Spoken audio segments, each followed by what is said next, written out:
Una kong nakilala si Undersecretary Roberto Bernardo. Kasama kami sa Laguna. Na-promote siya ng nag-promote siya hanggang Undersecretary. Si Yusek Bernardo ang tumulong sa akin para may talaga ako bilang District Engineer sa Bulacan First DO noong 2019, panahon ng Secretary ng DPWH si Secretary Mark Villar. Nung panahon na yun, ang tanda ko po, Undersecretary for Operations sa Visayas, si Yusek Bernardo. Taong 2022, na magsimulang magbaba ng pondo sa aking DO, si Yusek Bernardo, ang kasunduan ay 25% para sa proponent. Ang proyekto ayon kay Yusek Bernardo, ang kabuuan ng mga proyektong naibaba ni Yusek Bernardo sa aking DO ay nagkakahalaga ng 350 million na sumusunod. Nandito po.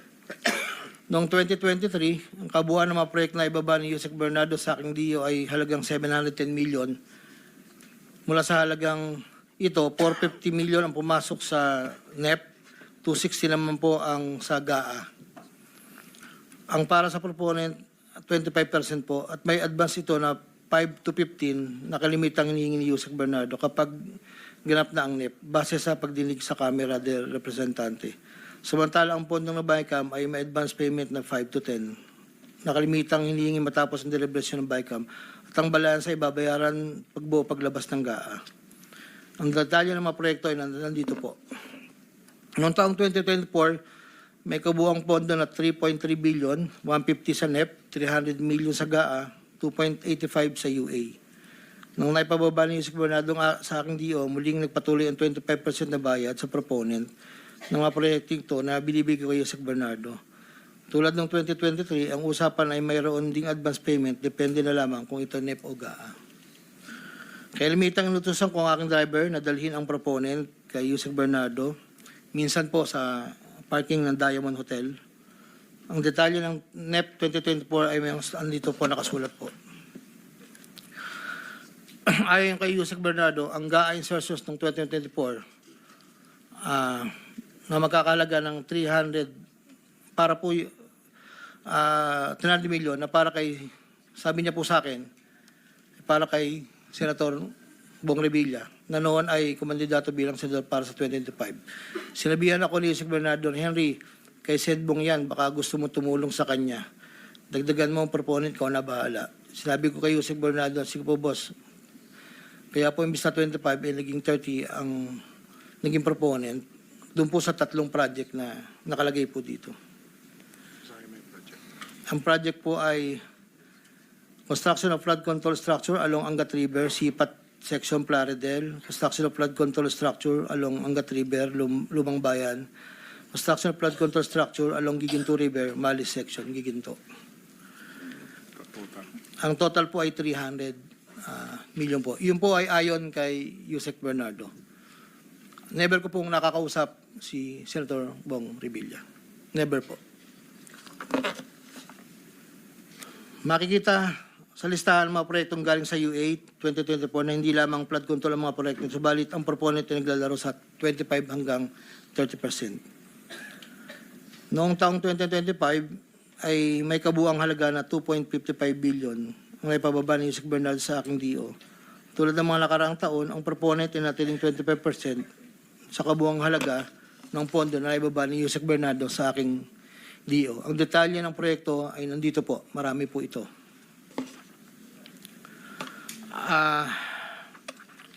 Taong 2022, yun nga po, nabanggit ko kanina, humiling si Senator Joel Villanueva ng proyektong multipurpose building, nagkakalaga ng 1.5B. Sa halagang 1.5B ay 600 million lamang ang napagbigyan na pondo para sa multipurpose building. Hindi ito napagbigyan, kaya napilitan kaming gumawa ng paraan ni Yusek Bernardo. Hindi humingi ng partikular na proyekto o porsyento si Senator Joel, pero inutos ni Yusek Bernardo na bigyan na lamang ng proyekto na may katumbas na 150 million na proponent. Dahil dito, nabigyan si Senator Joel ng proyektong unprogrammed operations ng 2023, nagkakalaga ng 600 million na pawang mga flood control ng mga proyekto at kung saan susumahin na 25% na proponent ay may halaga na 150 million. Hindi alam ni Senator Joel na flood control ang mga proyektong nailan sa kanya dahil ang aking pagkakalam ay ayaw po ni Senator Joel ang project na flood control. Ang halagang 150 million dila ko sa rest house sa Barangay Igulot, Bukay, Bulacan na iniiwan ko po sa tao niya na ang nagangalan lang pong Peng. Sinabi ko kay Peng na pakibigay na lang kay boss, tulong lamang yan para sa future na plano niya. Hindi po nila alam na doon galing yon sa flood control. Matapos po na hindi na po kami nagkausap. Stay cool in the heat of the game with Rexona Ice Cool. The coolest of all time. Nagkausap. Sa kay Senator Jinggoy naman po, sa pagkakatanda ko, nasa 2024 budget hearing kami sa Senado. Kasama ko si Yusek Bernardo. Sa pagitan ng alas 9 hanggang alas 10 ng gabi, habang kami naghihintay, tinanong ako ni Yusek Bernardo kung mayroon pa akong gustong lagyan at mayroon pang available na 355 si SJE. Ayon po kay Yusek Bernardo. Sabi ko po, boss, meron naman. Sagot ni Yusek Bernardo sa akin na ipasok ko agad sa kanyang listahan ng oras na yon. Agad-agad po akong nagpagawa ng listahan sa staff ko at sa loob ng 10 to 15 minutes, pinasa ko na po ang listahan kay Yusek Bernardo. Ito po ang listahan ng mga proyekto na nabanggit. Ito po ay puro pumping station po with floodgates. Ito po ay phase 3 dahil may nauna na pong phase 1, phase 2. Ito po ay 7 project.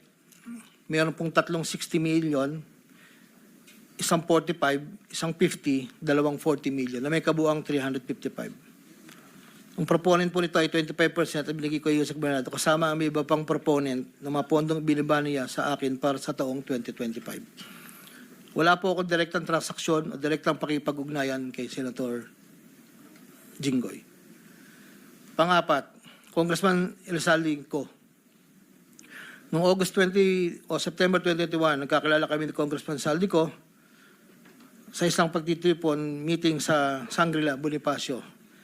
Doon ay napag-usapan namin ang plano ni Kong Saldi na sumubok na magbaba ng pondo papunta sa aking distrito para sa iba't ibang proyekto. Pagkalipas ng higit kumulang na isang buwan mula sa aming unang pagkikita, ako ay nagpasa sa kanyang listahan ng mga proyekto na may kaugnayan sa flood control at ang mga proyekto yung tayo lumabas sa General Appropriations Act of 2022 na nagkakahalaga ng, andito po, 1, 2, 3, 4, 5, 6, 6 na proyekto po to. At ang pagkakatanda ko po to ay 519 million, ang una po.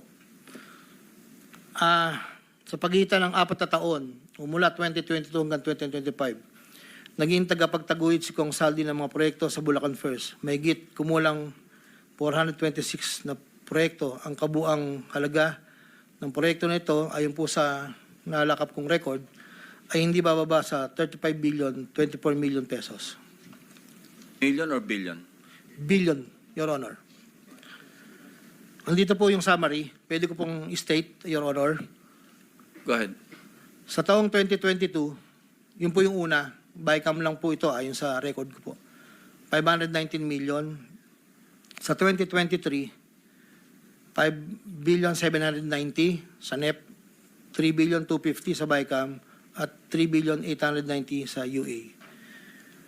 2024, 5.8 billion sa NEP, sa bycam 5.084, sa UA 3.306. Sa 2024, nagkakalaga po ng total na 14 billion 190. Sa 2023, 12 billion. Sa 2022, 519. Noong pong 2025 ay 7 billion 385 na lang po sa NEP. Wala na pong kasunod. Sa bawat proyekto na pinapasok ni Kong Saldi, meron akong binigay na obligasyon sa kanya para sa pondo base sa aming kasunduan noong 2022. Ang kaniyang hinihingi na budget na sa bawat proyekto ay 20% lamang po noong 2022. Kung makikita niyo po, Your Honor, isasabay ko na rin po ito, na yung larawan po nandun po sa, kasama po ako, na nakatayo, yung opisina, yun po yung 20% po na 2022 inaayos po namin doon sa litrato po.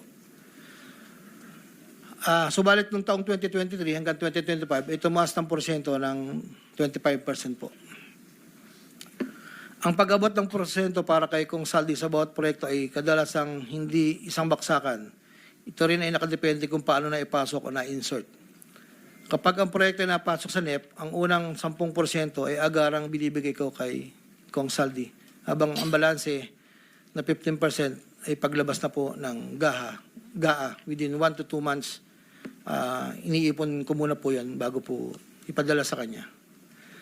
Kapag ang proyekto naman inaipasok ng Kongsaldi sa BICAM, ang unang 10% binabayad sa kanya matapos lumabas ang GAA at ang balancing 15% ay binibigay makalipas ang 2 buwan mula nang maaprubahan ng GAA.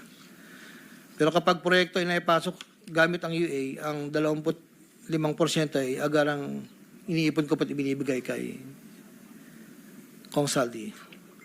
Ang pambayad para kay Kongsaldi ay nanggaling sa mga advances mula sa kontratista, pero hindi na alam ng mga kontratista kung para kanino advance na yon. Ang pera na nakalaan para kay Kongsaldi dinadala sa akin. Ako naman po ang nagdadala o naghahatid na hinihinging porsyento ng Kongsaldi sa iba't ibang tao niya. Hindi ko po siya na-meet during pagdadala. Ang tao niya po ay may alias lang Paul at Mark. Dahil sila po yung nag-message po sa akin through Viber, disappearing message po yon, na doon ko po dadalhin. May isa o 2 beses na dinala ko sa parking lot ng Shangri-La Hotel, Bonifacio Global City, ang porsyento ni Kongsaldi. Paminsan-minsan man, inahatid ko ito sa kanyang bahay sa Ladybug Street, Valle Verde 6, Pasig City. Mula Ortigas po, kakaliwa ka stoplight, may gate kakanan, kakaliwa kakanan, makikita na po yung bahay. Minsan po, inuutos ko lang po, minsan po ako po ang nagbababa. May tao lang pong tatanggap, tapos po, iiwanan ko na po. Dinagdag ko na dahil lumulobo ang pondo ng Bulacan, napag-usapan namin kong Saldi na kung meron akong pwedeng mapagbabaan sa iba't ibang district engineering office. Nang dahil dito, noong 2020 hanggang 2025, nagbaba si Kong Saldi sa sumusunod. Bulacan 2nd, 573 million. Tarlac 1st, 2023, 1.350. Sa 2024, sa UA, 1.650. Tarlac 2nd, 925. Tapos 2024, 1.025 billion. Pampanga, sa 2023, 1.125 billion. 2024, 75 million lang po. Wala pong alam yung mga tao doon na DE. Ako lang po ang kausap nila. Hindi po alam nila yun ay kay Kong Saldi. Dahil ako lang po, hindi ko po pwedeng sabihin kung saan nanggagaling. Ito po, ang mga iba naman pong nagbababa ay nakilala ko ang kumpanyang Pearlstar. Ngunit kahit pamilyar ako sa Pearlstar, hindi ko kilala ang may-ari nito. Naging tauhan ng Pearlstar ang kilala ko na MK. Na-meet ko po siya sa district.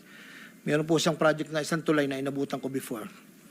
Sa pagkakalam ko, si MK ay anak ng may-ari ng Pearlstar. Nagkaroon ng pagkakataon ng 2020 na lumapit sa akin si MK na Pearlstar na nakiusap na humingi ng listahan para sa flood control. Ayon kay plano raw nilang lakarin ng pondo para sa mga flood control projects.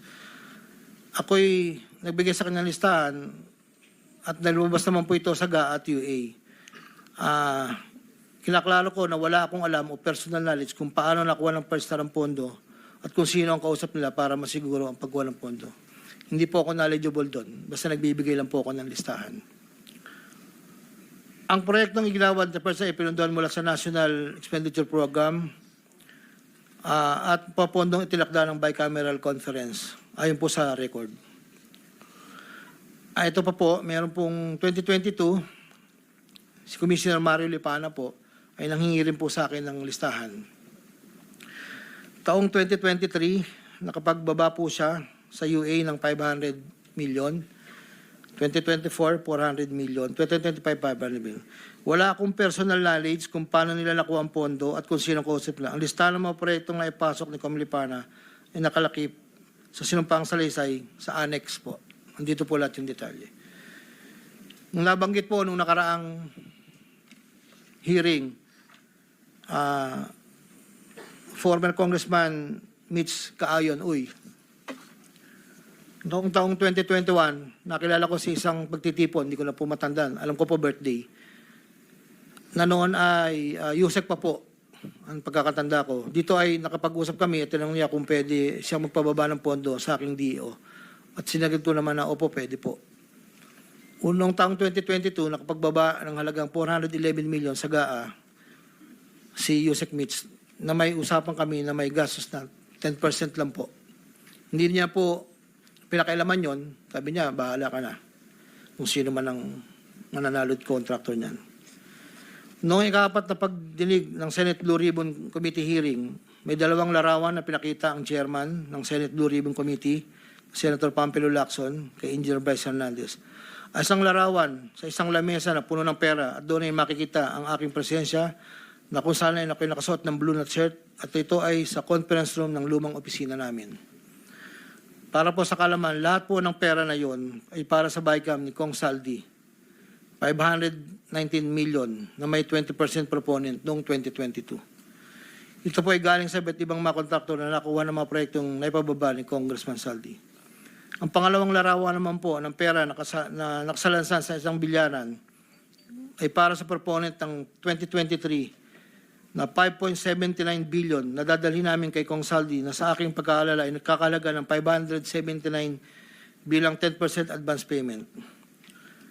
Aking nireserba ang aking pagpasa sa karagdagang sinumpang salaysay kung sakaling ito ay mabibigyan muli ng pagkakataon. Ginagawa ko ang sinumpang salaysay na ito upang pakita ang aking kusang loob na pakipagtulangan sa sinasagawang bisyon sa Senado, sa House of Representatives at iba pang ahensya ng pamahalaan, kaugnay ng mga anumalyang proyekto ng DPWH at upang matuluyang palagutin lahat ng mga taong sangkot. Ilan po, Your Honor. Pwede bang pirmahan mo yung sinumpang salaysay para maibahagi sa mga miyembro ng committee ito nang sa gayon, mamaya kung meron silang gustong tanungin, at least pirmado mo yung sinumpang salaysay. Your Honor, dahil in good faith po ako, kahit wala po akong inaasahan pa kung ano ang mangyayari sa akin, I will sign this. Nagpapatunay na ako po ay willing po makipag-cooperate. I will sign this one po. Salamat po.